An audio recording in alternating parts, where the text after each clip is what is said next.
मेरे पास हम सभी के लिए गुड न्यूज़ है और मैं इस गुड न्यूज़ से बहुत ही ज़्यादा खुश हूँ। और ये है वो गुड न्यूज़। जैसा कि आप देख सकते हैं कि भारत ने चीन से संबंध रखने वाली 59 ऐप को बैन कर दिया है। इनमें काफ़ी famous app TikTok, UC browser, SHAREit भी शामिल हैं।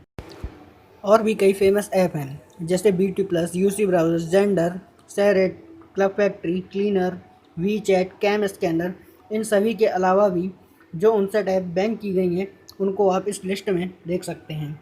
सरकार का कहना है कि ये ऐप्स देश की अखंडता और सुरक्षा के लिहाज से नुकसानदेह हैं, जबकि इसका कारण भारत तथा चीन के मध्य होने वाले सीमा के तनाव को भी बताया जा रहा है। इस बीच TikTok, UC browser, SHAREit, CamScanner, Helo आदि 59 बैन ऐप को गूगल प्ले स्टोर और एप्पल ऐप स्टोर से हटाने का आदेश दे दिया है और कई ऐप को प्ले स्टोर और ऐप स्टोर से हटा भी दिया गया है। मोबाइल में ये ऐप्स हैं तो हो सकता है कि अभी आप इन ऐप का उपयोग कर पा रहे हों, लेकिन जल्द ही इन ऐप्स का उपयोग संपूर्ण रूप से बंद हो जाएगा। इस आदेश का पूर्ण रूप से पालन करने के लिए सरकार सभी टेलीकॉम कंपनीज को एक नोटिस जारी करेगी, जिसके द्वारा इन सभी ऐप्स का उपयोग पूरी तरह बंद हो जाएगा। यह तरीका टिकटॉक, यूसी ब्राउज़र जैसे उन ऐप्स पर काम करेगा जिन्हें लाइव फीड के लिए इंटरनेट की आवश्यकता होती है, जबकि ऑफलाइन इस्तेमाल होने वाले ऐप से यूं ही चलते रह सकते हैं और यूजर्स को खुद ही इन ऐप्स को हटाना होगा। यदि आपके मोबाइल में ये ऐप इंस्टॉल हैं तो आप इन ऐप को डिलीट कर दीजिए।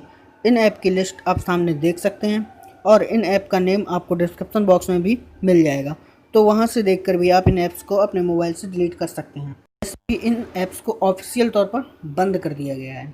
इन ऐप्स को डिलीट कर देना ही हम सभी के लिए सेफ़ होगा, क्योंकि चाइना गवर्नमेंट के रूल के मुताबिक यदि चाइना गवर्नमेंट किसी भी चाइनीज़ कंपनी से उसके यूज़र्स या उस कंपनी से जुड़ी कोई भी जानकारी मांगती है तो उस कंपनी को वो सारी डिटेल्स अपनी चाइना गवर्नमेंट को देनी ही होती हैं।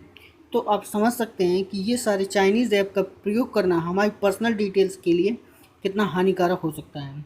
तो आप सभी से हमारी ये रिक्वेस्ट है कि आप इन 59 ऐप्स को इस लिस्ट से चेक करके डिलीट कर दें। इन ऐप्स को क्यों बैन किया गया है आप ये तो जानते ही हैं। जिस तरह के हालात बॉर्डर में चल रहे हैं उनको देखते हुए इंडियन गवर्नमेंट का ये फैसला एकदम सही है। इंडियन गवर्नमेंट के इस फैसले से चाइना को लगभग 100 करोड़ का नुकसान हुआ है और फिर चाइना बॉर्डर पर होने वाली हरकत का जवाब देना भी जरूरी था, जिस पर कई चाइनीज़ ऐप की कंपनियां अब अपनी सफाई पेश कर रही हैं। भारत सरकार ने प्रौद्योगिकी अधिनियम 2000 की धारा 69A के तहत इन ऐप्स को बैन किया है।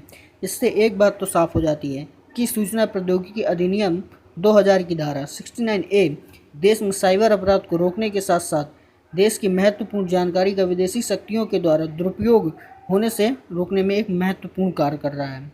आप इस नोटिस में देख सकते हैं कि इन ऐप को 69A के तहत बैन किया गया है। इंडियन गवर्नमेंट के इस फैसले पर अपनी राय नीचे कमेंट बॉक्स में हमें ज़रूर बताएं।